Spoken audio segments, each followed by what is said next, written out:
So, what happens when you truly lose that Christmas spirit?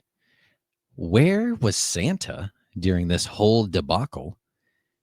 The whole thing with Krampus and his many sidekicks. And is this family the absolute worst to deserve the hell that they get put through? We're going to answer those questions and more on today's episode of the Uncultured Cinematic Universe, where we discuss the Christmas horror comedy romp Krampus from 2015. As I said, we're the Uncultured Cinematic Universe, the podcast where two friends show each other movies, TV shows, music, anything we damn well please that we think the other one should hear or see or experience. I am your host, Justin, and in the Uncultured Hot Seat, back from his hiatus, is the effervescent Joe James Murphy. Murphy? Murphy. It's Murphy. Yeah. Welcome. Welcome back, Joe. Thank you.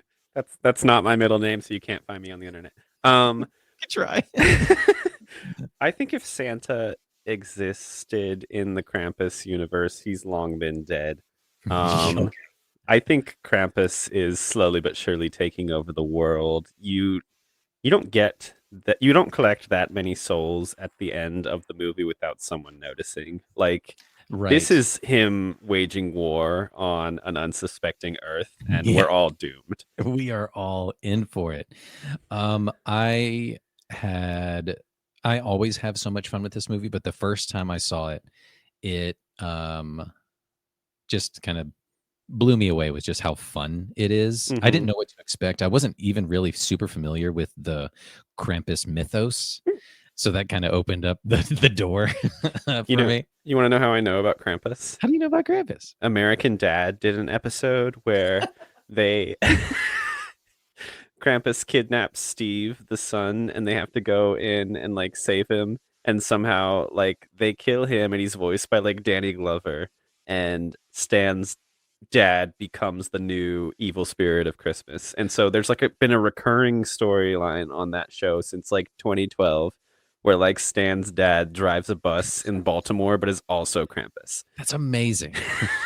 I didn't get too deep into American Dad, so I didn't see that, and I didn't know that they do that. That's really fun. So they kind of Santa Claus Tim Allen, into the Krampus seat. I think. What do we think about Santa Claus in this movie? Because it almost feels like his presence is needed a little bit. Like what? Yeah, right. You almost want Santa Claus to either show up and fight Krampus at the very end, or to have him be like looking down at the family from another rooftop and be like, I warned you. Yeah, like this is what you get. You're doomed to eternal damnation. Like, is Santa Claus truly like omnipotent? Is he like God in that way, that because he knows when you're sleeping, he knows when you're awake, and he knows where you fall on the morality scale? I think we can assume, though, that Krampus also knows those things, so they're working with the same information. Like, so, like, do you think they just, like, work out of the same locations, and at the end of the year, they kind of just split up lists, like, this one's getting presents, this one's going to burn eternally? And then they, like, high five, and they're like, we'll see you tomorrow. Just another day at the office. This I think all Christmas movies like this just fail to answer the question of like, okay, if Santa exists on a good year, where are all these presents coming from? Is there like some sort of magic involved to have the parents just not be aware Mm, that these presents are appearing out of nowhere? And I was thinking that type of thought for about 5 minutes yeah. in this movie before I realized like I can't be asking these sort of questions. This is not the It's not the movie movie for to that. ask. So I very quickly just kind of laid back and enjoyed the That's ride this. here. This is the kind of movie to do that. It uh, obviously was directed by Michael Dougherty, who did Trick or Treat. So you get kind of the same vibes, Just in connection. right? Absolutely. I didn't know that. Yeah. Okay. Yeah. So, obviously he has an affinity for dark, dark Hmm. imagery, and then just like happens to have fallen into a trope of holiday movies. Um, there's Kind of there, like cool independent movies that are always like takes on things. yeah, He's taking one thing and making it into yeah. another. I would, I don't think I would be excited to see him do like a Easter Bunny movie or the next Purge movie or something, but it's like Independence Day kind of a thing, like just purely holiday movies. But like these He are, does Arbor Day and it's like the happening. or it's who's the Dr. Seuss? Oh, the Lorax, but it's like The Lorax. horror. Yeah. Martin Luther King Jr. Day. Oh my God. No. It's just Us or Yeah. Get Out. Yeah. Um, no, this movie, I think it's a lot of fun, and I'm glad that you realized quickly, like, I don't need to poke too many holes in this, and just let the spirit wash over you. Let Yeah. the dark Christmas spirit. The evil Christmas spirit. Yeah. Um, so this is the tail end of our Christmas theme for the month. Yeah. We started off with doing the Family Stone, your pick, which is equally as horrifying, I Yeah. think, but for different reasons. Yeah. That one is squeamish in a cringeworthy way. Yeah. I mean, we really have to ask ourselves like which family dinner would you rather sit at Mm, and sit all the way through? Is it the family stone where you might die of secondhand embarrassment and cringe? Or is it Krampus where you might just die you for just real? you might literally just die, Yeah. or your I guess they were just cousins and uncles and stuff just saying the worst shit, and just it's essentially the same scene, right? Both anchored by a strong actress. We got Toni Collette in this one, and we got Diane Keaton, the head of the houses, the Hmm. matriarchs, the strong pinnacles of those family. Either one. I'm not going to dinner to either one of those houses. No, No. these all suck so bad. These families are so terrible. So, like, we can draw so many parallels between both of these movies, even though they are wildly different. Yeah.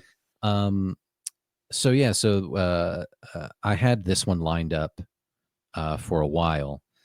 I think ever since we did our last Christmas episode where we did Gremlins, and I was like, well, I'm going to kind of stick to my spooky boy shtick, and next year I'm going to show Joe Krampus. I mean, there's obvious parallels here. Obvious. One of my main notes was like Justin loves like a giggling little Christmas demon. Um, I do. it what was your childhood like with Christmas? Did you bring kind of like a chaotic spirit to Christmas? No. Very very well behaved. Very well behaved. I only have one sister, and she is 9 years younger than me. Mm, So for 8-ish years, I was an only child. wow. Um, pure only kid syndrome kind of thing, just like perfect angel, not super humble, really good kid. Wasn't super crazy, and it never really grew into that chaotic kind of stuff. It was just Christmas for me was always just a fun, cozy time. Mm. That's when we would, light the fires and the fireplaces, or just gather around and just make a lot of cookies, So just do a lot of baking. it's like a grass is always greener situation. Like you yearn for the chaos that these Christmas movies represent. Yeah, right. They show me the other side of the fence. I'm just be like, Ah, that's what I want in my soul. No, I think all of the Christmas movies we have watched, we've covered 4 so far. Family Stone, Gremlins, uh, Krampus, and A Christmas Story. Christmas And Story is like way over here. yeah, I mean that one's kind of nice, but all of them paint a picture of a little bit of Christmas chaos and kind of makes you appreciate what you do have during the holidays. And so maybe that's what they're there for. I mean, most Christmas movies are sort of the same in that regard, right? Yeah. Either there's like a longing for Christmases of Christmas past, or something is kind of bucking the system in a different way, or it's like a I want sort of things. Yeah. So all the movies can kind of lump together, even the old ones. Yeah, I mean, the Christmas movies that we cover, it's usually like about people or towns that are uh, putting on masks for Christmas or truly getting into the Christmas spirit. It's about how it being Christmas essentially affects what you are allowed to say, what you're allowed to do, and in some cases, like going against the Christmas spirit or breaking with tradition can be um, consequential to the plot of these movies, Yeah. and in other cases, you can get sent to hell for it. And so that's what we're here to talk about This today. is the most extreme Yeah. example of that. What on the one soft, pillowy marshmallow side of the scale of A Christmas Story, like if you're not good, you're not going to get the BB gun that you wanted. On the other end of the scale, if you're not good and you lose your Christmas spirit, you go to hell, which I think is a good lesson. I mean, it's not a good lesson. It's deeply scarring and biblical and terrible, I think everyone should learn it. I guess. Yeah. Joe, give me some of your first impressions and history and background with this movie. Were you aware that this movie was a thing? I was aware that this movie was a thing. I remember seeing the trailer around what, like 2015 Hmm. ish. Very creepy. I have the image in my mind of like the goat man, kind of like you see his silhouette on top of the roof for the first time, and it's like, oh fuck.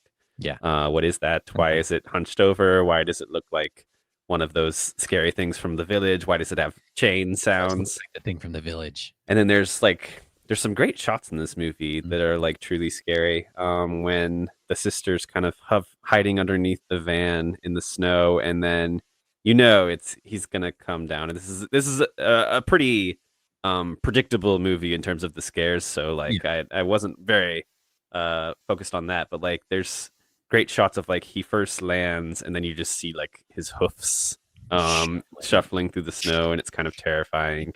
Um yeah, so I knew of this movie. I knew it was kind of in the same vein as a few other horror slash comedies Hmm. that were pretty big in like the 2010s. Yep. And so some some of the parallels that I was drawing from this movie also went to like It and Mm, its sequel, yeah. which we were talking about a second ago. But like there's obvious like extreme horror in those movies, but there's a level of comedy to those movies as well. Sure. Um, This one obviously leans a little more into the levity, it's yeah. the slapstick silliness. You get that when you have, Adam Scott and David Kirshner, Hmm. just hilarious actors in their own right. So they bring some of that to the Yeah, table. and like I didn't realize it was the same guy who did Trick or Treat, but I can see the connection so much better now. Like just in terms of like the the filming style, the effects almost are Hmm. similar. Yeah. And the level of comedy of people just kind of remarking on what's happening as it's happening. Oh, Like yeah. someone's getting eaten and they're just like, "What the hell?" Like Yeah. like Adam Scott, right? Uh-huh. He's kind of he was the comedic one for me in this movie. Right. But it like you said, it's the deadpan delivery of just like, oh, you got to be kidding me. Yeah. Which is like the real reaction most people would have. Be like, are you fucking kidding me? This giant Jack in the This Box Jack in the Box caterpillar thing up in monster my attic. attic. Yeah. Amazing. Yeah. Yeah, it did not take me long to realize that I can't really treat these people as people. There's not going to be a hugely emotional center to this movie. Although When everyone's like, spoiler alert, just like dying pretty quickly at the end, Oh yeah, there's some it's moments of like, oh yeah, they're kind of sad, and then the young son is the last one alive, and his parents like tell him that they love him yeah, right before they're sucked down into hell through the snow. yeah, Um, yeah. Adam Scott kind of has like the John Krasinski in A Quiet Quiet Place. Place. Yeah. Yeah. He's like, go on to that snowplow that's 10 feet behind And he us. just I have stands there to. and lets it I have happen to to him. stay. Yeah, very, very melodramatic, very heightened. Yeah, But that's Christmas, baby. that's Christmas. It's melodrama. Yeah. So I do not remember this trailer. I do not remember seeing the poster or anything, but I do remember it being like, oh, the guy that did Trick or Treat, he's doing a Christmas movie now. So it's like, Mm-hmm. I'm in. Mm-hmm. So that was my only kind of like convincing thing. It was just like, yeah, let's watch this spooky Christmas movie about What's Krampus? He's like the anti-Santa. Cool. Yeah. So this was a good educational movie in that regard too, to more of the Germanic, Austrian, Eastern European history of Saint Nicholas and all that kind of stuff. So it was pretty cool. But It'd be pretty cool if like little Sam was part of Krampus's little crew. so From Trick or Treat. there is an extended scene or a cut scene or whatever. I don't think it made it to the theatrical cut that's on wherever you streamed it from. Mm-hmm. Um, but there's like a shot of like they pan over and show like their leftover Halloween candy, Mm-hmm. and in the bucket or whatever is Sam's like lollipop. Oh, that's fun. It's so fun. I A love it. little fun. You love those little things, those little touches. So this movie was released December 4th, 2015. A good Christmas time December winter romp. Mm-hmm. The date was originally for like sometime in November, but they pushed it to get it as close to actual Krampusnacht, the night of Krampus, which is December 5th. What? Okay. Okay. So obviously Krampus is like a separate entity from this movie. Mhm. Been around quite a while. What? Tell me more there. What is Krampus? Krampusnacht is like the night to celebrate Krampus in the streets of old the old country, Old the mother country, country. yeah. There's this celebration where people dress up like Santa and go up and down the street and like terrorize kids and parents and everybody. They're like beating on drums and they got little rattler things in their back and they've got their sticks and stuff like that. Uh-huh. It's dark. There's no like joyous music playing. Yeah. It looks very, like satanic and super dark and cool. Well, I mean, that is essentially what the movie is. It's like you take all the tropes of Santa that we know about, and he's like kind of turning them on his head and like making them not a little, very evil. Like even Krampus, like I didn't notice this at first, but he's wearing like a Santa suit. A little bit. Yeah. He's wearing like the cloak with like the fur on it. The cloak with the fur. Cloak with the fur. He's got the coolest looking sleigh ever with like these like mini woolly mammoths attached to them. Like, are they all just like ram things? They're like ram tauntaun. Yeah, they do. They look like the Star Wars things. Yeah. Yeah, he is like on paper, and the way that the grandmother Omi describes it is like he's the anti-Santa. So like Santa is all about like giving and the sacrifice of giving, and Krampus is more about taking and punishment, and stuff like that. So the lore is that Krampus, like you said, like he and Santa are in cahoots. The bad kids, he scoops them up and puts them in his backpack and takes them away to his lair. I mean, again, like I mentioned it as kind of like a parallel movie in my mind here. I was expecting Krampus, the character himself, to be more of like a character in this rather than like kind of like a background like presence. You watch it and the clown is like horrifying but also like flamboyant and kind of funny, and like he's like mocking them the whole time and he's like going back and forth with them. Krampus doesn't really talk in this. Like this is just like where 2023 me speaking where everything is ironic and stuff, and we all live on Twitter. But like, I want a scene where like Krampus is flying and he kind of like flips Santa off as Santa goes and delivers to the nice kids. You know, Yeah, I would love he's to. like nerd. Fucking dork. I would have loved to have seen like something like you said, like if he's taking over the world or whatever, and he's like finally silenced Santa. Like someone's like, I want to talk to Santa. Where's he and all this? And he like pulls him out of his his head and Just like the head. Yeah. And then they cut over. It's like a flashback scene, and it's he's like, ho ho no, and then off with his head. Like what is Krampus? Again, Krampus is like a goat type of individual. Right. For some reason, I thought it was like going to be a wolf type situation. Mhm. And so it shows the face, and I'm like, wait, what am I looking at? Because Yeah. it's like a melted old guy. Yeah.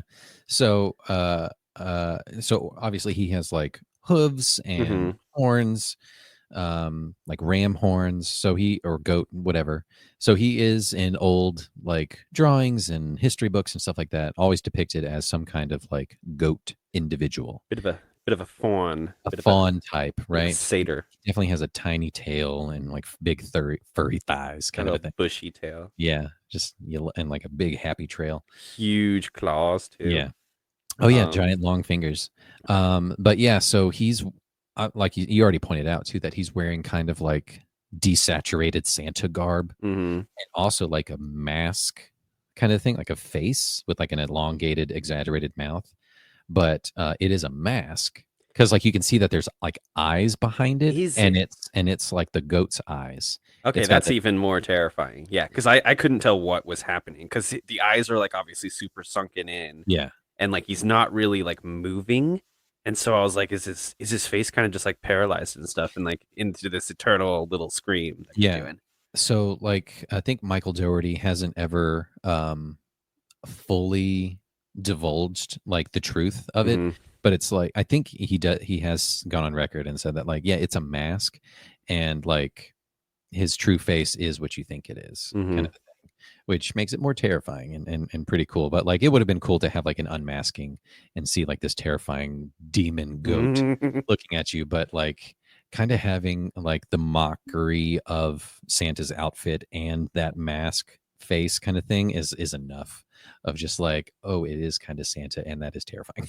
Yeah, this movie did kind of like go against my expectations in a lot of ways. Like in the Trick or Treat episode that we covered, you do have Sam as kind of like a similar omnipresence in that movie as like the spirit of something that's kind of haunting some folks.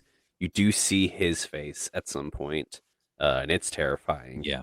And there are a lot of like subplots in that movies that do surprise you, but in this one, I was expecting Krampus to be more of like a traditional villain, and he wasn't, and it was more terrifying for that fact because it seemed like you couldn't negotiate with him. Yeah. Like especially at the end though, like when it's like just down to the little boy, and he's like, okay, just give me my family back and like take me. You're thinking like, okay, maybe the little kid ends up burning for eternity, and then like the family notices he's gone, but they forget about him or something. No, he's like, nope. He just like starts laughing. He's like, no, you don't get to do anything.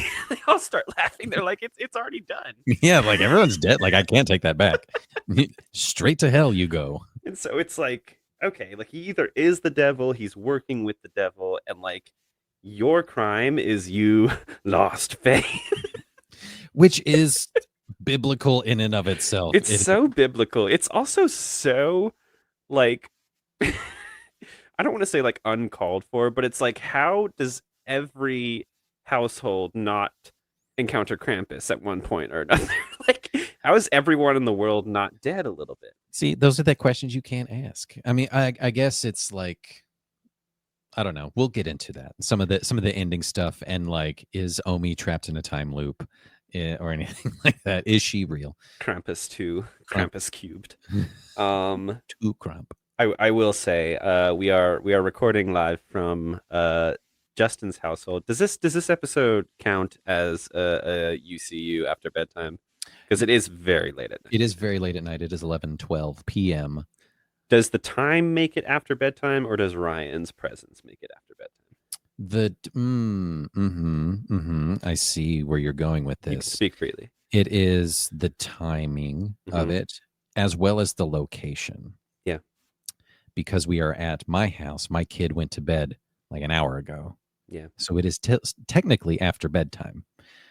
If we recorded earlier this afternoon, like we originally planned, would not have been after bedtime. Yeah. Obviously, she's still awake. Yeah. So yeah. So my kid is the lotus stone. That's the lotus stone there. Nice. Whichever one you go to. I was just gonna say, like, I'm looking around the room. This is the first time I've been here, folks. This is where Justin usually records. I only see like one wall. This is my lair. Yeah. Like, Justin's household's not getting visited by Krampus this year. I will say.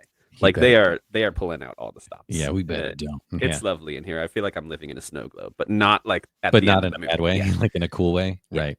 A couple more things here. This movie had a modest budget of $15 million and a box office of 61.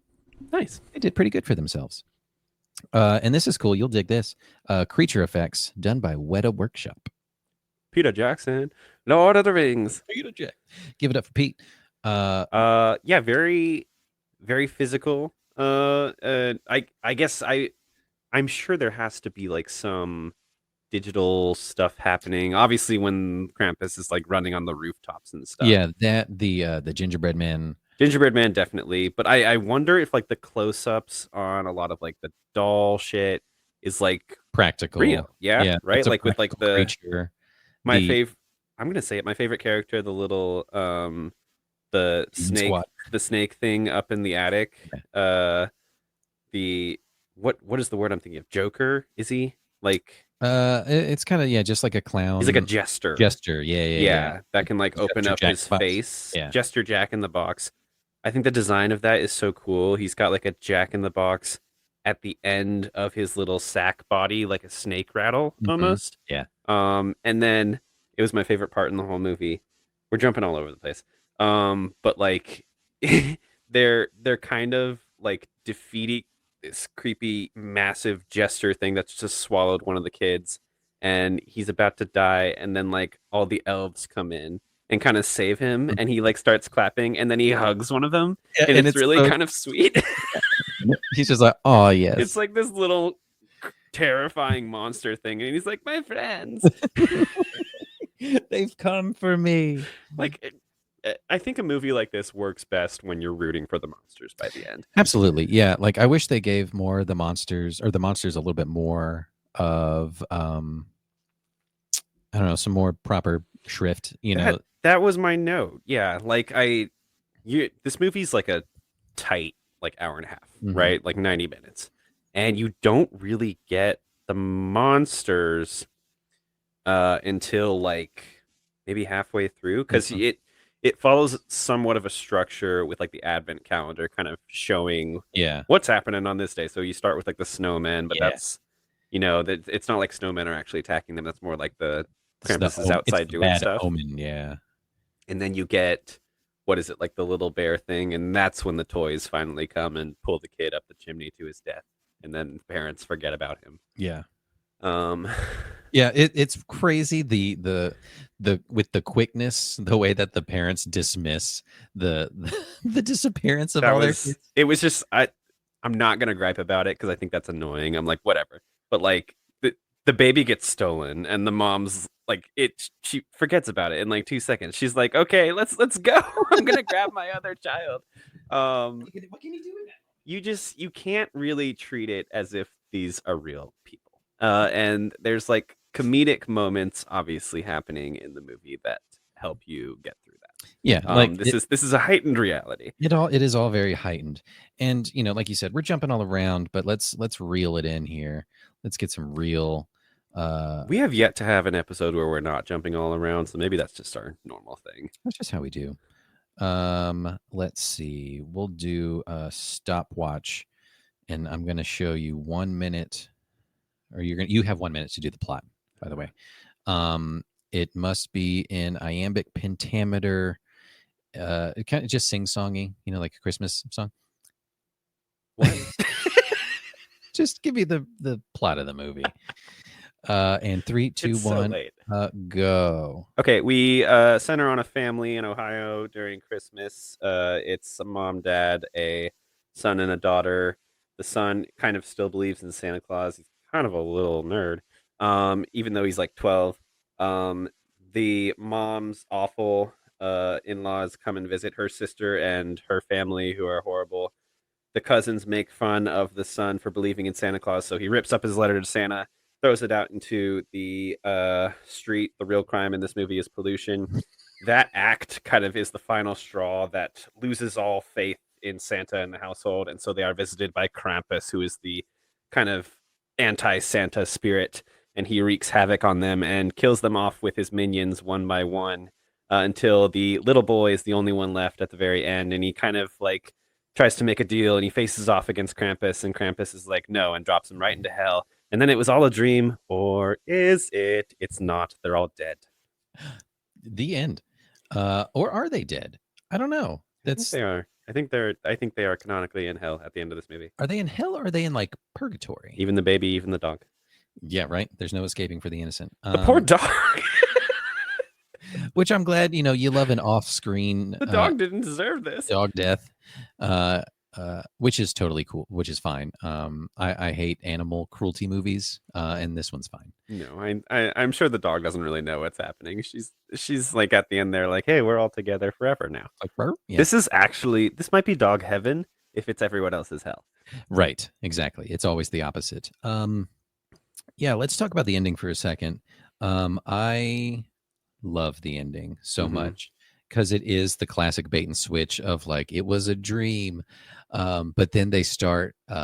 It's kind of like it is kind of like a lucid dream where it's very glossy. He gets the ornament, and then he's like, wait, hang on, wait a second, and then he doesn't have to say anything, but everyone else kind of catches on. And it's like really surreal for a second, and then like you back up and they're inside of a snow globe. I love this. I love the ending. It's very cool. It's very, we always come back to it. It's a very Black Mirror. Yes, yeah. It's I left out a pretty crucial detail in my plot description, which is the grandmother. So the grandmother, I think, lives with the family, the dad's mom, or is visiting.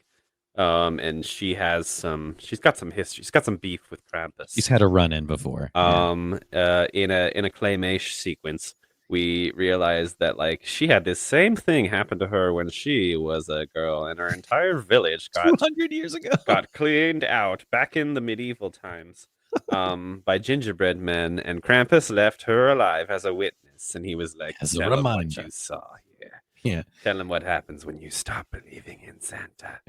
Which is a weird thing as a villain to do, to leave a witness. Right. Like, it's very creepy. Sloppy. It's kind of sloppy work. So you'd think the grandma would like, better prepare them a little bit. Yeah. But she kind of drops she the very ball. much just lets it happen. Like once she realized like shit's going down and they're like trapped in this blizzard and Krampus is attacking them, she's like, yeah, like we got to keep this fire alive. But that's pretty much all she's doing.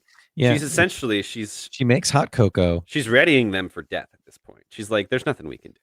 Yeah, she's keeping them comfortable, keeping them warm, and keeping their bellies warm with hot cocoa. She's like, he'll kill the children last. Yeah, he'll come for me later. Yeah, she kind of drops the ball. She is 200 years old, so maybe she's had it up to here. Yeah. Yeah, maybe she's kind of like, Lord of the Rings cursed. Now that she has seen him, she's like cursed with long life kind of thing, and she's like, I'm over it. Yeah. Let Krampus come. I want Krampus origins. Like, show me that story of her through the years. Yeah. So with that, she's experienced this before. Was her whole life in like a bigger kind of snow globe kind of a thing? Concentric, like Russian doll snow globes? Concentric snow globes? Or is it... Yeah, like what's the checkbox for Krampus to be like, yes, your family goes in a snow globe now, versus I'm going to leave you as a orphan? Here's what I think happens. His typical MO is to leave one person so that they can, spread the good cheer of Santa Claus to all, lest they die. And so he did that with the grandma when she was a child, killed all her family and her village. Uh, and he was going to do that to the little boy. What is the little boy's name? I'm sorry, I didn't catch anyone's Um, name in this entire movie. I don't remember his name. Probably like Max. Oh, it is Max, Max. because they call him Maxi Pad. Yeah, yeah. Which Okay, is so he was hilarious. going to do that to Max at the end of the movie because Max is kind of the final girl here. Right, right. But then Max makes the dumb decision Stand up to him. to stand up to his bullies. Never do that, kids. Take your beatings and Take walk your away. beatings. You deserve Tattle, it. tattle. Yeah, get the grown-ups, kids. And so you think this is like a cool moment for Max. Max is really coming into his own. No. He Krampus and fucked them over his just start psychic. laughing at him and then they throw him into the hell pit with everyone else. He's like, you wanted this. Okay, so that's it. That's Max chose this. if you don't accept your fate and you try to change it, that's what's funny to them. They're like, "Oh, well, I'm going to just stuff you into this tiny purgatory hell of living this Christmas day over and over again, maybe? Like, is it a Maybe. Groundhog Day precursor?" Like we don't know. We don't get to see it, but maybe they do just kind of like go into phases of like forgetting and remembering as they're all sitting around opening presents. Maybe they break out. Maybe they're like real tiny up in his little hell village up there, and It's a then that's what the sequel's about. it's a tiny escape. Yeah. Um, I I did have a note at the end of the movie when Krampus drops Max into hell.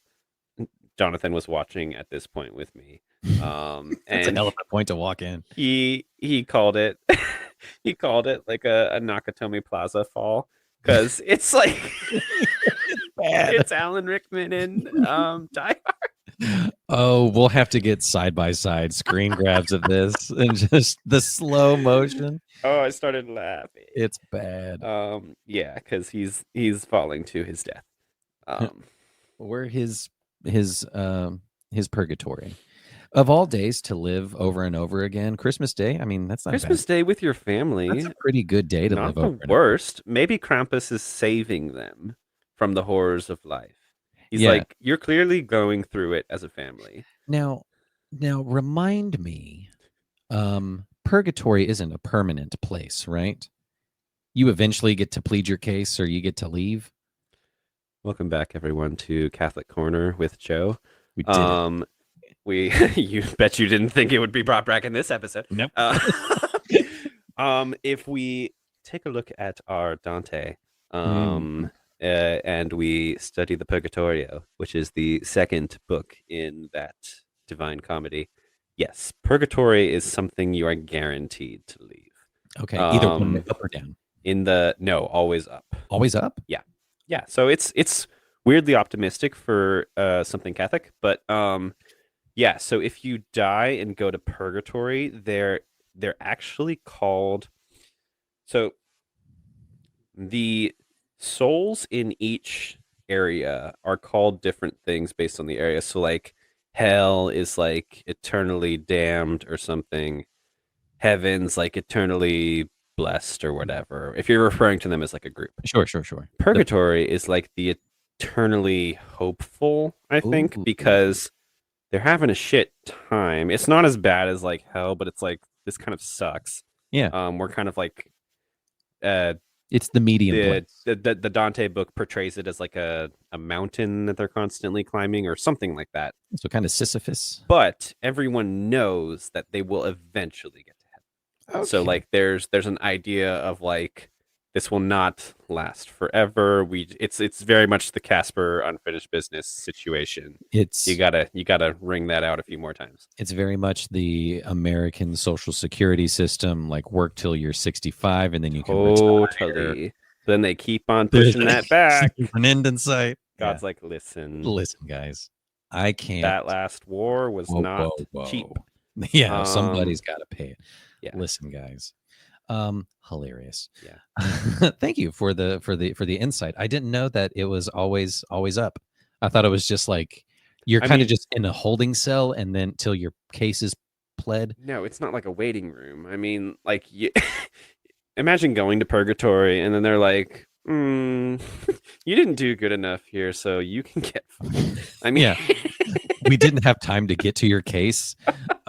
And yeah, you're fucked. Although who knows how time works in like the afterlife or whatever. So I don't know. It's essentially the whole plot of The Good Place, Right. which I wish you hadn't seen because we could have done that The as a Good Place, by the way, like if I have to pick an afterlife, I hope it's something like that, right? Like that makes the most sense where to there's a me. game system. No, I mean Right. the where they end up with The Good Place. Oh, okay. You watch all the way to the Yeah, end with yeah, The yeah, Good Place. yeah. Yeah, yeah. When they fix it, when When they fix the they system, like fix it and it becomes more of like you, it becomes more of like a rehabilitative afterlife. it's essentially purgatory, Hmm. right? Hmm. And then they uh this is such a tangent. I really love the choice at the end of that show to just treat um moving on as just like such an unknown. Yeah. Like, and there's like such a blessing in that. It's like you just don't know what's gonna happen when you walk through this door. Oh Uh yeah, yeah, yeah. The gate at the end. and like that's the most special thing is like dying and still having something unknown because you it's actually a weirdly a curse to know everything. Yeah, as like with Um Lisa Kudrow's character of like, I've been in paradise forever, but I'm so dumb. they're just like their brains are just like melted. Yeah. Incredible. A couple themes I wanted to talk through here.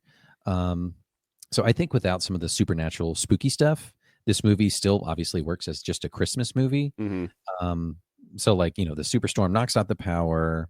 Polar opposites of family have to lay aside their differences to kind of come together and kind of keep the family alive. The worst children imaginable. I could not help but stan some of the lines though. Yes, Uh, give me so these the these two terrible the horrible sisters. family comes in and there's like two older twin question mark sisters, Yeah, about the same maybe age, like a probably. year apart. The dad wants them to be boys, and so they're dressed in like hunting gear and they're constantly like wrestling with each other. There's like a deaf mute son, who's like just Just a pile stereotypical, of bricks, kid. yeah, pile of bricks kid. And then there's like a baby, which I thought was kind of like sad and harsh for this whole movie. Is like everyone keeps on forgetting that the baby exists, and they're always like, "Where's the baby?" When you have four kids and that kind of dysfunctional type of family, of course that fourth kid's going to get left behind. Yeah. So the at this first family dinner, when the two girl cousins are like making fun of Max for believing in Santa, their opening line is, "We know you still believe in the big fat creeper," which I died. That's a good one. Yeah. I was like, okay, new favorite characters. Until Conchata Farrell enters the room as the aunt Yeah. character, Uh-huh. and then she kind of steals it She for steals me. it. Yeah. And Dorothy is. I'm old enough to know when life is coming at you with his dick out. Who writes that? Yeah. That's such an out of pocket thing to say. We're fucked. Yeah. Yeah. Is that the F bomb of the movie? I think so. They dropped a couple F Did bombs. they? It's a That's PG actually 13. It's a PG 13 I romp. was wondering what the rating was. It's PG 13. The rules with PG-13, you can I think I may be completely making this up, but you can say fuck more than once. It depends on like what you Context. mean Okay. with fuck. Like saying fuck as like a sexual act might be weighed differently than just like saying fuck. Right. So Interesting. ratings. Yeah. Eagle-eyed listeners and watchers, give us a note. Drop us a line. unculturedpodcasters@gmail.com. What the answer is. How many fucks are you allowed in a PG-13 movie, and what are the connotations around Google fucks PG-13. Yes? Question mark. it? If so, and then like do a if then statement. If yes equals question mark number hashtag. But yeah, without the supernatural stuff, it would just be just a kind of just a family melodrama of like the conservative Yeah. uh, in-laws or whatever family. I did like the second half of the movie better Where they were working because together. right, like it's a family melodrama for like the first half basically with like some weird stuff happening outside that they're not really noticing. Like Mhm. obviously this like supernatural blizzard is overtaking the house and blocking them off in another dimension or whatever. And then the movie really starts to get fun for me once they like go up into the attic, Yeah. and they're like axe murdering some gingerbread men. And then the aunt has like a shotgun. She shotguns like a doll and a teddy bear. Yeah. And then the elves come and wreak havoc. It really just starts to pick up. I wish it was a little bit more spread out, but I guess I mean that's a good element of any horror movie is like there's Yeah. some tension there. There's lots of good tension. And like you said, it's essentially kind of like two separate movies, right? It's the Yeah. melodrama and then just like the dark creature feature. Yeah. Super cool. I also think this is a cautionary tale against capitalism? Question mark. Oh yeah. The entire opening sequence, I totally forgot about this until now, is just like Black Friday, but make it Christmas at a store. Yeah. Which obviously we're living in a post pandemic world where like that'll never happen again. That does not happen. Just like It's a storming the weird stores. yeah, a weird time capsule waiting for the doors to open and people just barreling into each other. It And did feel insane. Like yeah, it's people like, are oh, this is like the norm, and like news outlets would cover that. people punching each other in the face over like a toy reindeer, Yeah. a little like horse that you can ride. I was like, no, people would be buying PlayStations on Amazon. Like this isn't a thing. Well, so yeah, so this was 2015. This was before, I guess, the height of Amazon. This was before the uh, I guess still like flat screen TVs were still several $100s, Yeah. teetering on 1,000. They weren't as cheap as they are now. What if in like Electronics. 30 years when they do the Krampus remake, he punishes people for like not doing that? Like we have to get back to our roots of like going out to physical stores Fighting and like together for killing each other in the arena of capitalism. a pro-capitalistic movie. And so it's like a family that's like actually very happy, but like they order everything online, and he's like, "Go touch grass, Yeah. and also go to Go hell." punch your neighbor. Want more? You've Want forgotten buy, the buy. true meaning of Christmas. It is to buy things. Which the more commercial aspects of giving are the highlight of Christmas, obviously. Mm-hmm. So And like, instead, I'm sorry, this family does not seem that bad to like go to absolute hell.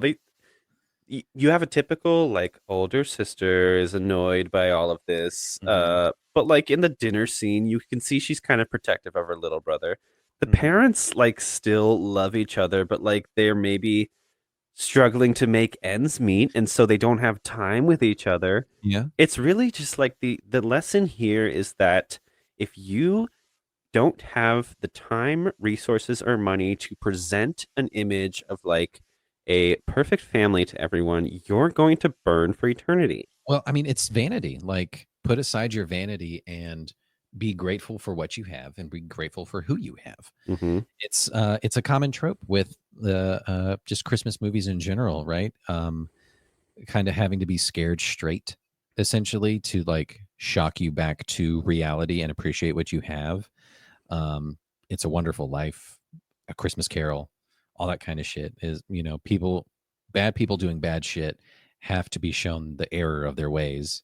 Yeah. Um, And I hold on to my theory that the real reason Krampus is here is that the kid threw the pieces of the letter out the window like a psycho.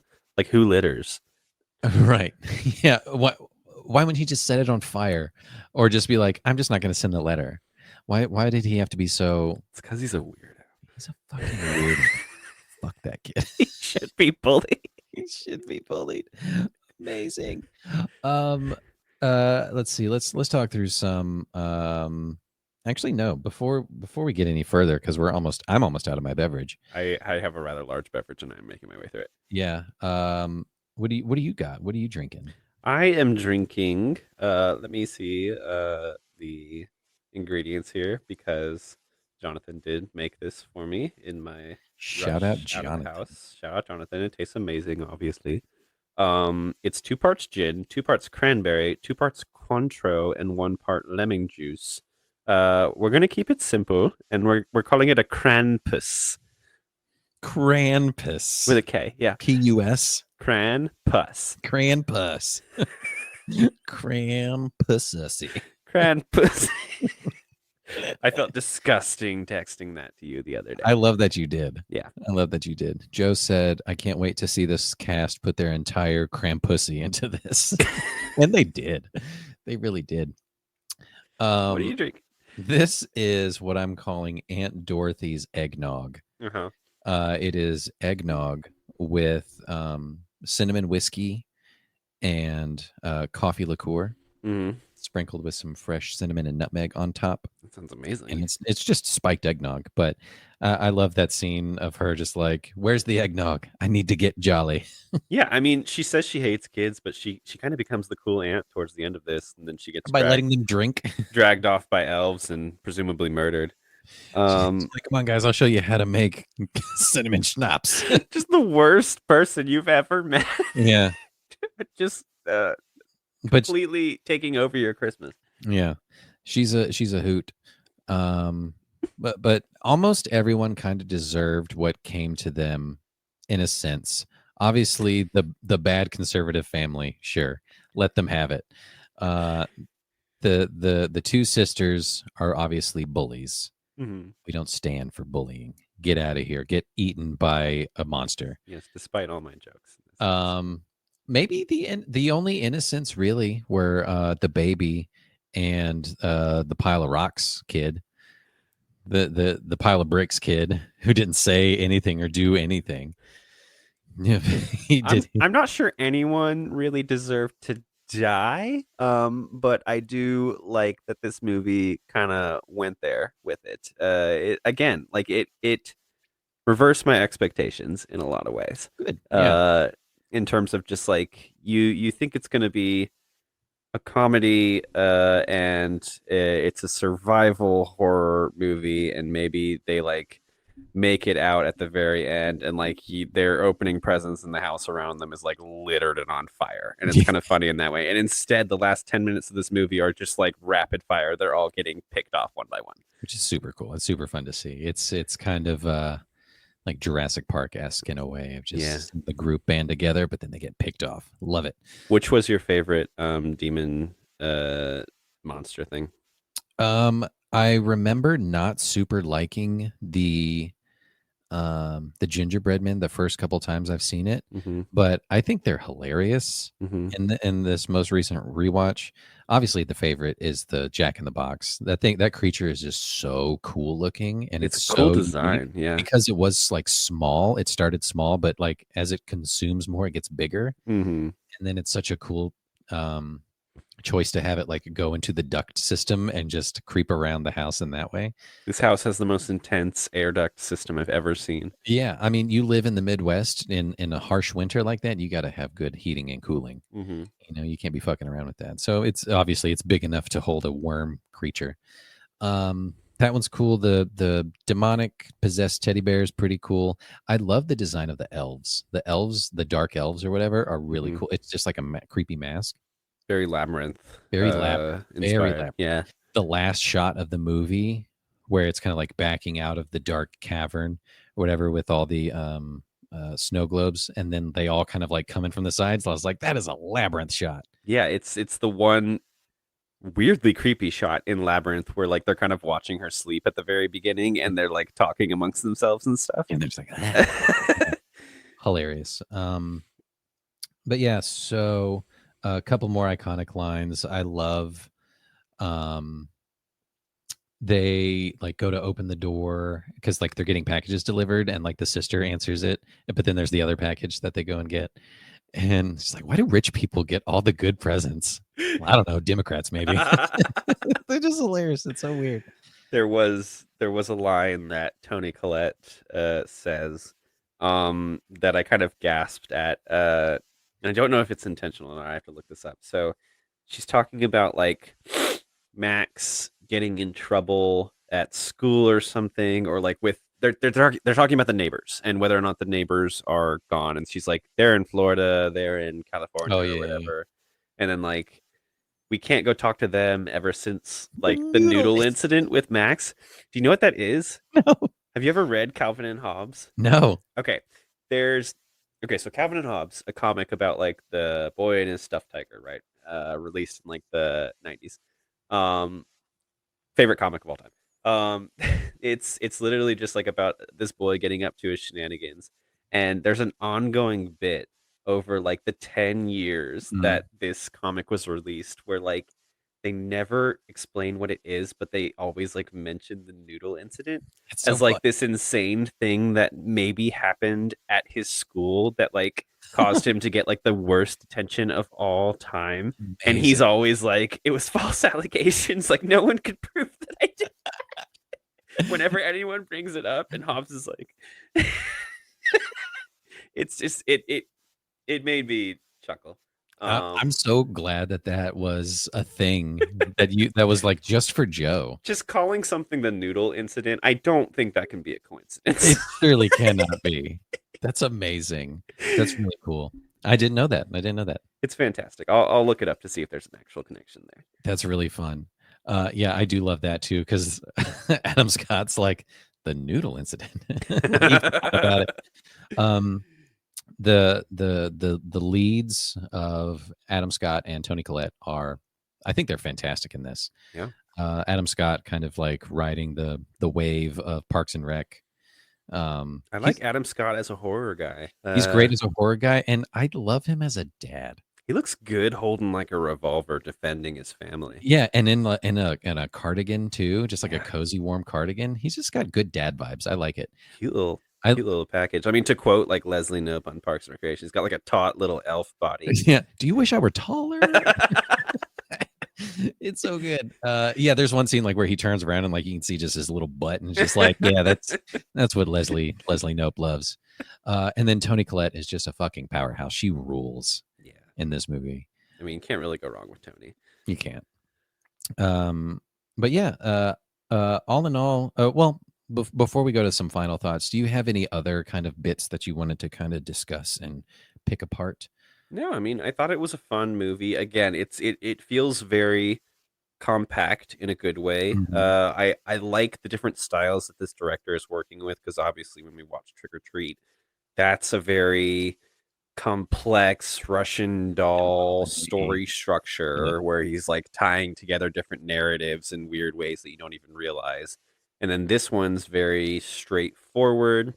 I thought the uses of CGI in this movie were pretty terrifying. Even though like the practical effects are great, I like it. We've talked about this. Like I like it when like CGI is used as like a compliment rather than like the entire thing being CGI. And so like you have the scenes where like the teenage girl's like walking down the street and you kind of see Krampus on one of the rooftops, like his shadow, and then she starts running and then like he's like following along and then like he'll like do these inhuman like leaps from rooftop to rooftop. These Hulk style leaps. And it's like his like really creepy like robes with chains on them are just like flopping all around him and you're just like, oh, I don't like this. And the sound design with Krampus is so amazing. Cool. Yeah. It's all just like hoofs and just like again, like he's like draped in fabric and chains. And so you always can hear him and there's a heaviness to him. Yes, it definitely gives some weight to him, and I think that's what makes him so imposing and awesome. Yeah, the title character is, we already touched on it already, of him being more of an idea, more of a presence, and that is scarier in a sense because you can't understand it. There's no reasoning with him, there's no bargaining with him. He's going to laugh in your face and throw you into the pit anyway, which is really cool. And then I love the backstory element. Even though the animation style doesn't like super fit. I like there is animation in this movie. Like Cool. That's always cool. Which is cool. And that's kind of similar to Trick or Treat, where there's the flashback, but it's an actual filmed flashback. So maybe doing the same kind of thing over, which would have been maybe overkill.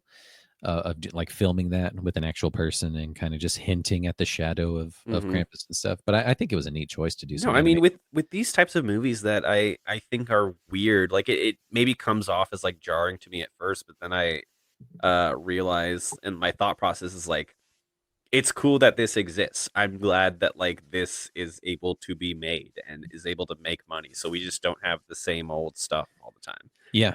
This is a weird fucking movie. It is. I love the animation style too. It kind of reminded me of the three brothers from That's what I was gonna say. Yeah, the the Deathly Harry Hallows. Potter sequence. Yeah, but I'm glad it wasn't just like straightforward, like round cherub faces. It was kind of like a studio's Yeah, uh, animation kind of style. it's Very Coraline-y. Yeah. Yeah, very cool. Dug it. Cool. Yeah, this movie is a fun romp all around. I love it so much. The comedy brings some good levity, like the Gingerbread Men and some of the, David Kirshner and Adam Scott just providing some great one-liners. Um, I would have enjoyed a more darker twist, more akin to Trick or Treat. Hmm. Maybe not fully into the like anthology style that it did, but like maybe a little more darker tones, a little more serious. But overall, I think the lightness makes it that much more rewatchable. Yeah. I think just because it's silly and Has the director done anything else like in this same vein? Like what's he been up to? I am not too familiar with what he's done since these movies, but there is talk of a sequel of Trick or Treat. Ooh, Yeah. And it's called making Smell that My Feet. and then the threequel is Give Me Something Good to Eat. Yeah. Uh he's talking about making that one a hard R movie. Was Trick or Treat not R? It was R, but like Yeah. a gentle R. Mm.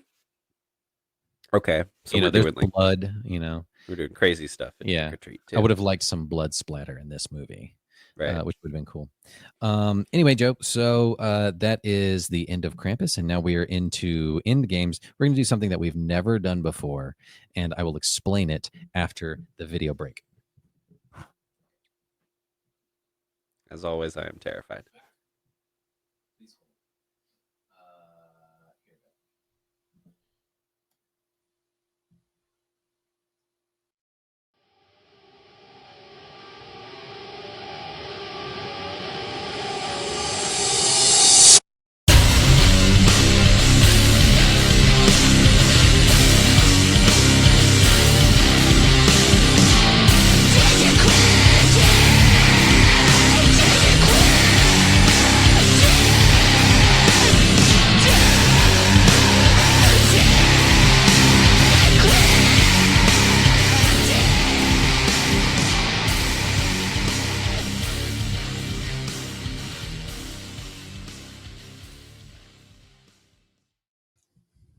Joe, we're going to play a spooky game. That was scary. Scary.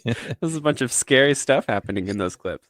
Those scary images. Yeah, for audio listeners, that was I got some really cool like free clip videos from I think pexels.com is where I get those. Shout out to Bexels. I'll tag the video artist in those. A lot of those are from the same one. Very nice. Super cool. Joe, we're gonna bring it back to what we did last December with Gremlins. We're gonna play the game called Does It Cryptid? But this is the European Folklore D&D edition. Oh, We're gonna do a light little role playing thing. That's why I asked you to bring your dice. You tricked me. I tricked you and you fell for it. Ugh. You You said it was for another reason. like a silly boy. You fell for it. I'm going to hell now. I only have the one set of dice that you Okay. brought me, so I'm going to have to give them to you every so often. So I don't know how this is going to play out. Yeah, I don't know what's happening. This Okay. We open on a small town somewhere in the middle of America, northeast, middle, Midwest Akron. America. Who knows? Somewhere in there. You're a young lad who's home alone tonight, as your parents have left for a late night church service like they do. It's late December, and another fresh snowfall has just begun. The pale moonlight floods through the eastern window as you lay another log on the fireplace. All is quiet, save for the crackle of the flame. You reflect on your year. I'm going to roll for you, if that's all right. We'll Yes, just do please. that. Yeah. Joe, have you been good or bad this year? I'm going to roll this D4. 1 or 3, you've been bad. 2 or 4, you've been good. Okay. Krampus, I've been good. Ooh, that's a 1. That's a No! natural 1. You've been bad this year, Joe. So you're reflecting on your year of maybe you've been not It was so just 2 puppies. Just two. Okay, I was not gonna go that dark. Jesus Christ! Be like, it was only that one time I stole that kid's lunch money, or I took an apple without looking. Just two puppies. My God. Well, you're reflecting on your horrible year. Okay. Just as you relax into the chair by the fire with a warm beverage in hand, the hairs on the back of your neck start to stand up. Thinking it's just the chill of the season, you pay no attention to it. But then you hear several things happen at once. Laughter and scurrying on both sides of your house just outside. The sounds of a large, lumbering, footstepped individual of a four-legged creature on the rooftop, and the dry, rusty tolling of small bells from your chimney. Mama? Papa? I don't have a character sheet for you, so it's just basic whatever. Wait, are we playing D&D? Yeah, you're rolling for perception right now to see if you recognize any of these. Let's see. Ooh, 13. I get a +2 perception modifier. Do you? Okay, yeah. 15, fine. I ain't got glasses. I got glasses and really good ears. Okay, so you know some of what this is. Okay.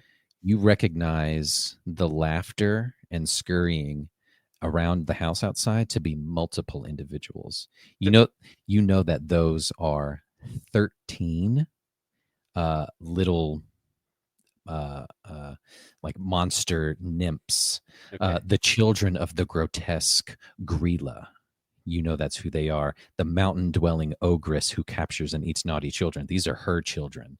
These are her mischievous monsters. You know that you can count, and you think there's 11, 12, and then 13. You know that there's 13 outside. I've faced you again. Yeah. I've faced you once before. You recognize the sound of the four footsteps on the roof. It kind of shuffles just like that one pet cat you used to have several years ago. You know that this is the pet of the Yule lads. This is the Yule cat that is on your rooftop. Is that a real thing? Mm-hmm. Oh. You know that this cat comes for you because you didn't get any clothes for this year's holiday. You know it's after you. Come here, kitty. No food? Roll you for persuasion. Can I gain the cat as an ally in this? Yes. 5. Your goes unheard. Shit. And the chimes and bells that you hear in the chimney, you instantly recognize, even though it's a 13, but with your +2 modifier. Mm-hmm. Your really good ears and your deep history of the lore, you know that that's Krampus. It's Krampus. Krampus, he's come for you. Oh no. So, the anti-Santa. Krampus, a cat, and 13 little elves are stalking me. Yeah. So a little bit about you. Yeah, what are my weapons? What are my powers here? You are scrappy and resourceful. Okay. 2 Christmases ago, you got a bow and arrow, a little practice one, like a Nerf one, but you've been secretly making like bow and arrows for yourself. That's not a good sign, but okay. You're a bad kid. You've not been having a good year. You have... Sounds like I don't have a lot of parental one-on-one time or guidance. Yeah. All right. You're praying for you in church right now. You have 60 homemade, some shoddy, more shoddy made than others, more piercing bows, but you have a plastic bow and arrow. All right. That's your ranged thing. But you also have your meaningful grandmother's snow globe as well for your melee. that you have. Break it and it becomes sharp. Or it's just a blunt beating weapon. Okay, yeah. Cool. So I already rolled for their initiative. I'm keeping the Yule lads together, all 13 as one. They're going to act all together, but in groups of 4. The Yule cat is one thing, and then Krampus. And your initiative 3. You're going dead last. Okay. Is everyone in the room at this point? No, they're outside on the roof and in the chimney. You're inside, Okay. Yeah. but you are last to act. Good. Great. I want to scope them out.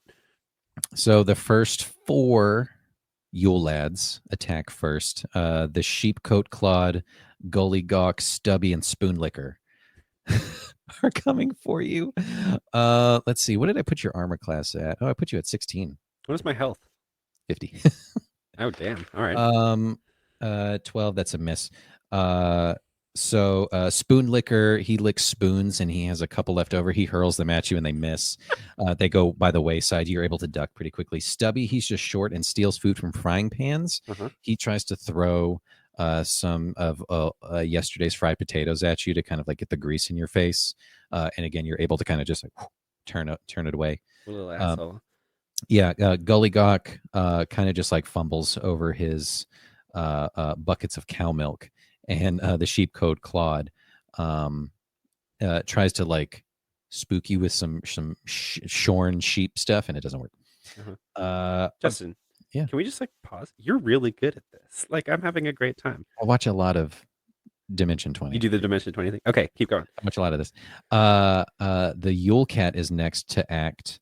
So they are on the roof. Okay, so the first 4 Yule lads kind of like broke through one window at once, and they tried that, and they had their misses. Wait, are there lads and a cat? Yeah, there are 13 lads outside, a cat on the roof, and Krampus in the cat is with the lads. Okay. Yeah, okay, they're all related. I got you. Yeah. The Yule Cat is on the roof, and he's going to try and he's going to move down to the front door to try and come in and paw his way in. Scratch on the door, but it's a really big cat, so he can't.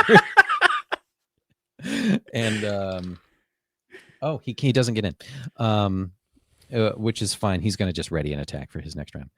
And Krampus is also going to withhold his next round. So you are next. So there are the 4 lads inside.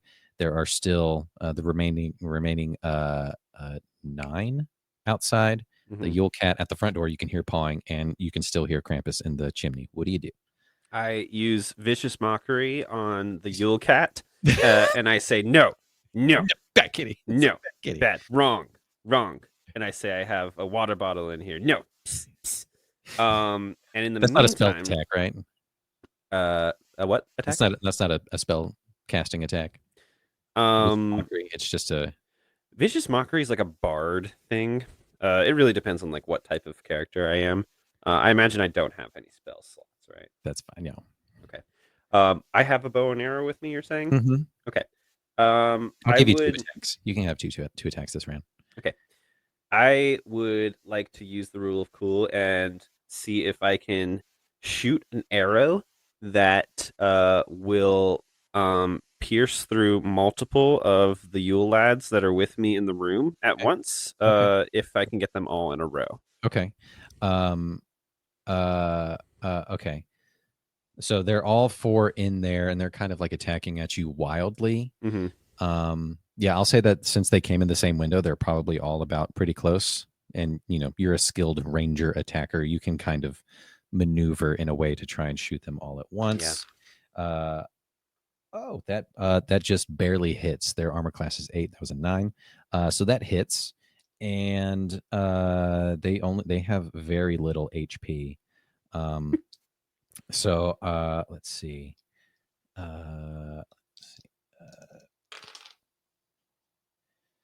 So you hit them for 6 points of damage. So you kind of like do in the first 2, you get them with the first stick, but the last 2 kind of like just kind of get knocked back. Yeah. They're still up and standing. So there's 11 left. Yeah, and I said that there's more where that came from. So why don't you fuckers bring it? And okay, so they hear that and they kind of scuttle to themselves in like Icelandic or whatever. Yeah, I ready a few arrows in the fire. I heat the tips of them so that they are burning. Great, I love that. Great. All right, so it's top of the order. They're gonna go again, and that is gonna hit. So the second group comes in through the other window. This is Pot Scraper, Bowl Licker, Door Slammer, and Skier Gobbler. Skier Gobbler is the one who likes to eat up all the Icelandic yogurt. So he's going to kind of just like projectile barf at you. And that is going to hit, and you're going to get dealt 3 points of poison damage. No big deal. Shit. I don't give a shit. And let's see, Bowl Liquor. He's going to huck a bowl, an empty like ceramic, handmade heavy bowl, at you, and is kind of going to hit you in the head and give you 6 more points of damage. Mm-hmm. So you're down 9. No big deal. You're still up and running. You got 50. Yeah. You're good to go. Yule Cat, has been viciously mocked and is kind of just going to kind of hiss No. at you. No. No. That kitty. Off. Down. Down. Kitty's going to go into your backyard and kind of just like fuck around and just kind of like decides it's not worth it if it's just going to be insulted. That's good. That's good boy. Kitty's not going to take it. Kitty's just going to go in the backyard and kind of just shit in your backyard and all your grandmother's petunias and I'm stuff. gonna feed him later. Yeah, it's fine. Krampus is going to make a move. He's going to slide down and he's going to hurl some chains. He's got a chain as a ranged attack. Is he in the chimney? He is kind of like coming down the chimney. Okay. But you said you readied some arrows, some Got flaming some arrows. Yeah. Yeah. I'm assuming there's somewhat of a fire in there. Yeah. You kind of just put on a new log, so it hasn't quite caught all the way yet. So he's not all the way down. He's kind of hanging down, and he's going to try and like hurl a little bit, and he missed with a 9. So now your turn. Okay. I turn to the bowl liquor little lad, right? Mhm. And I say, before your brothers died, they told me that they thought that you were a fucking joke. What kind of parent names their child bowl liquor if they have any sort of respect for the babe in their arms? You should just end it now. He looks at you and he says, "Hey man, just cool it. We were just trying to have some fun here." If you want to die with any sort of dignity, you'll take yourself out and as many as these would-be tormentors with you. He's like, you guys, he is really mean. I don't need to take this anymore. My therapist said I should do better, and I'm going to do better. While he's distracted, I grab a flaming arrow from behind me and stick it up his nostril. Describe to me what comes out the other end with your flaming as you... You know that scene in Star Wars Episode 1, The Phantom Menace, when Qui-Gon is trying to get through a metal door with his lightsaber, and he's just like pushing it straight through, and slowly but surely, like the door just starts to melt just from the heat? Yeah. Okay, so that's what's happening with this arrow out the back of this little elf's skull. Great. And so it like kind of starts glowing a little bit, and you can see things start melting, and then all of a sudden it just like reaches a point where like I break through, and then it's like rains. Yeah, the heat as it goes through his nose, you see his eyes like start to like melt down his face. Yeah. And then, like you said, it's starting to get glowed warm orange up here as it pierces through. Seeing that, the remaining 2 from this window and the other 3 from this window flee. So there are 5 left, 2, 4, 5, 6 left that have yet to come. But yeah, their numbers are looking pretty bad. Okay, great. Are there any weapons that they have on them that I can maybe grab? Let's see. Pot scraper. Well, you're kind of you already have your I've bow got my little and snow globe. Yeah, you're full. You can't grab any more. Okay. And it's all their stuff is sticky. You don't want their stuff. It's sticky. All right, Yule Cat. Why is it sticky? They're little mischievous shits. They're Yule lads. One's covered in yogurt. The other one licks stuff. Like, they're sticky. I'm gonna need a picture of this later. Yeah, these are all like very real cryptids, or just like traditional kind of storytelling things.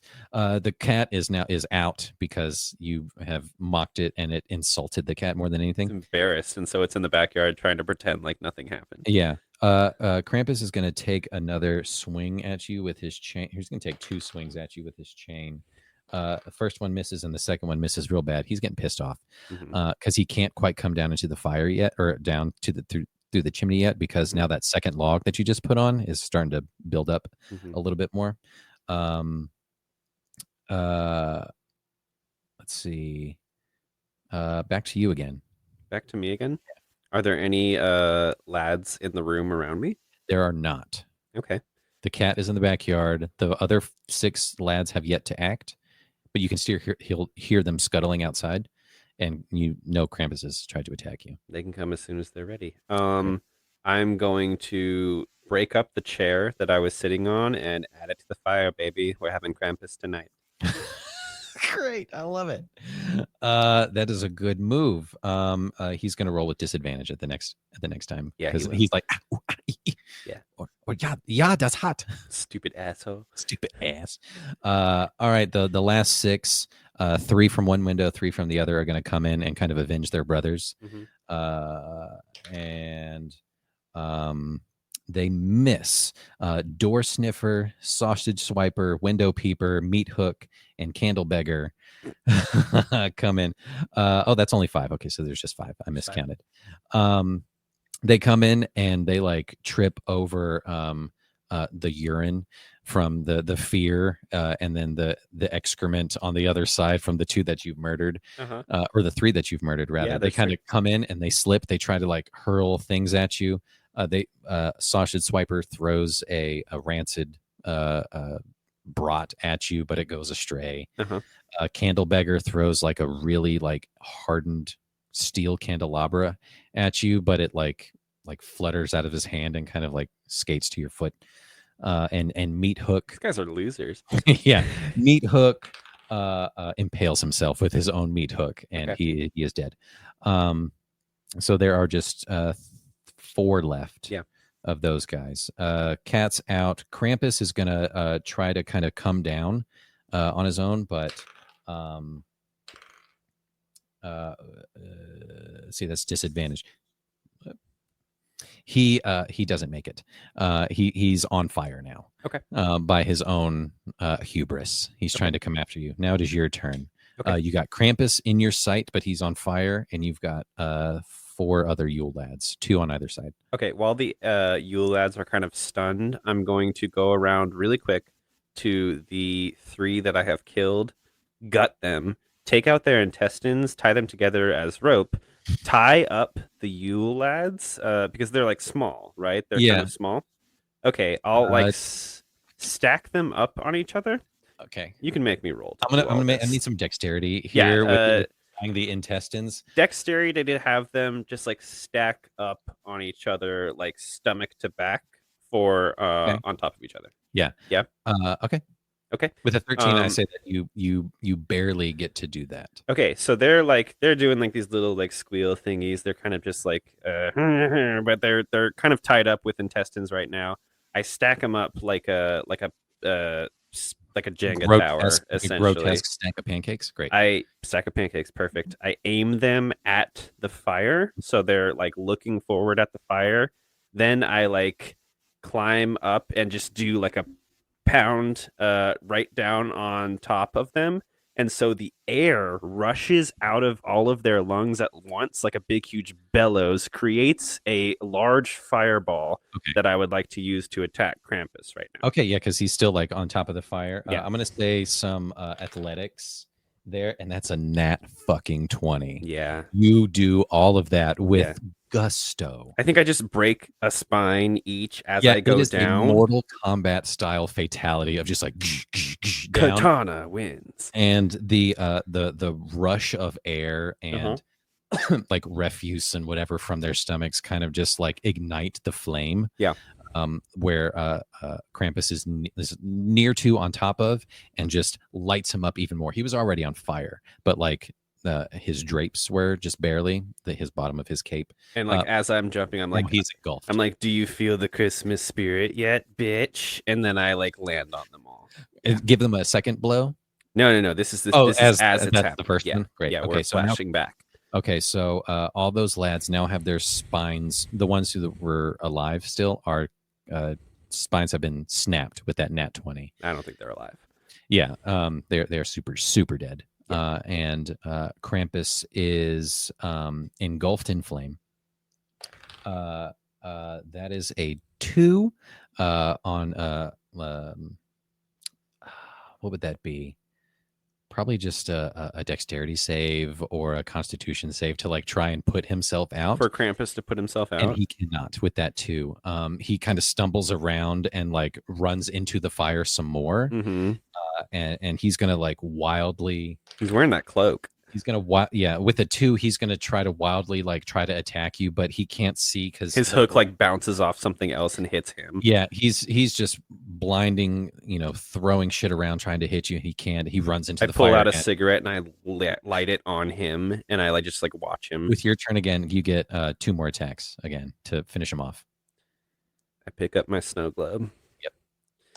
Smash it down on the bricks on the fireplace so that it's just shards of glass on it and like whatever fucking castle is inside of it.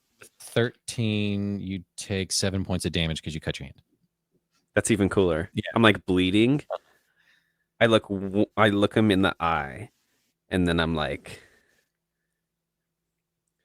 not today.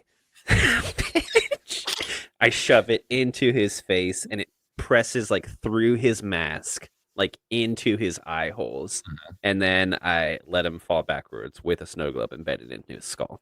Did I get to do that? I'm gonna see if he falls. Let's see. A 1, he's gonna fall into the fire. A 2 or 3 on either side, or 4, he's gonna fall back. 4, he falls backwards, not into the fire. That's fine. But he's still engulfed in flame. Now he has some shit in his face, and let's see. He's all out. Death saving throw 12. He passes.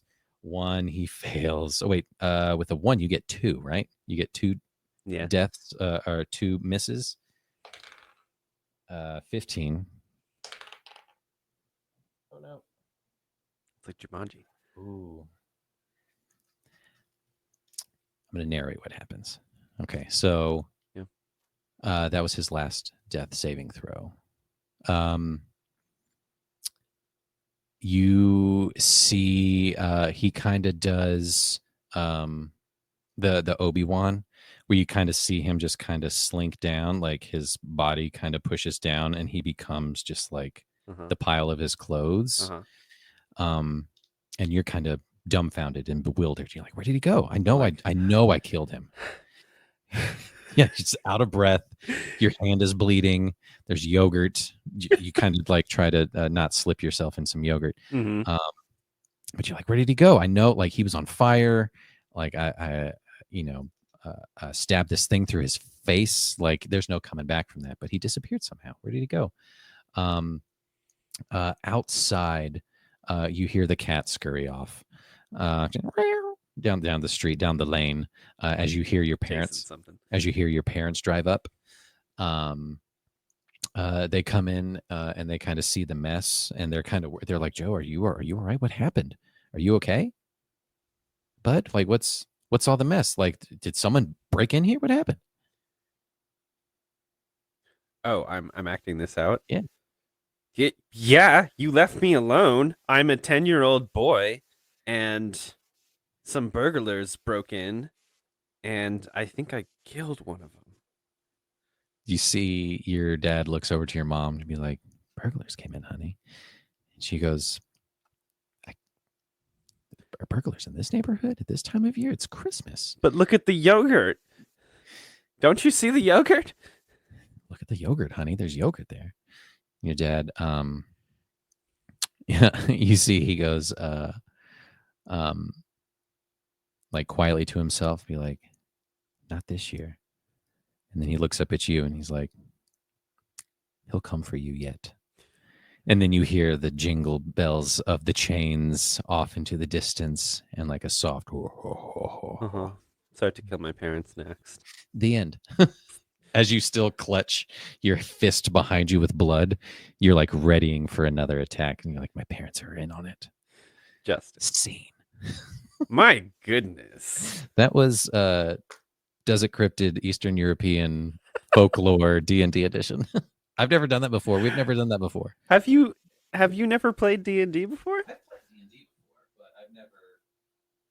written a whole thing and planned any of that out. Like I've never done that before. That was fun. Very That fantastic. was fun. How many options did you have? If like, what if I was good at the start of that? What would have happened? The same thing would have happened. Same thing. The big note that I had at the bottom was just improv, baby. So we did it. I like where I ended up on that one. You did really good. I wouldn't mind revisiting that scenario in like future movie scenarios. I don't know. Yeah, we'll see what happens with Krampus's revenge. This is going to be our longest episode. An hour and a half. We're an hour and a half deep. Oh God, that's what that was. The camera. It's every 30 minutes. Oh. So we're an hour and a half deep. Joe, that was super fun. Super great. Very fantastic. Krampus is fun. He's very real, or real in some people's minds, just as real as Santa Claus, the Easter Bunny, and Jesus. You know, they all get together and hang out. But this movie was fun. Do you want to kind of tease out as we close out 2023? Another full year under our belt of doing this podcast, or actually our first full year doing this, like a full calendar year. Yeah. Thoughts and highlights, and what are you excited for in 2023? What or 2024 for us?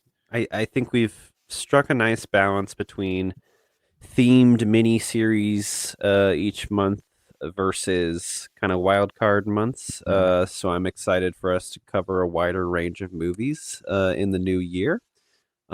Speaking of which, it sounds like January we're going to have a very special month for one of our favorites. We're going to cover two movies in the filmography of a particular actor. One, Mr. Tim Curry. Timothy James Curry.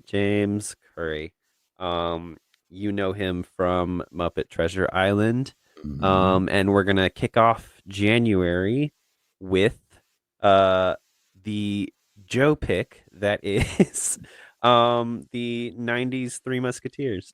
Yeah, we talked about this in a previous episode. Actually, it was during Muppet Treasure Island. Yeah, you said how much you loved him in that role, but I'd never seen it.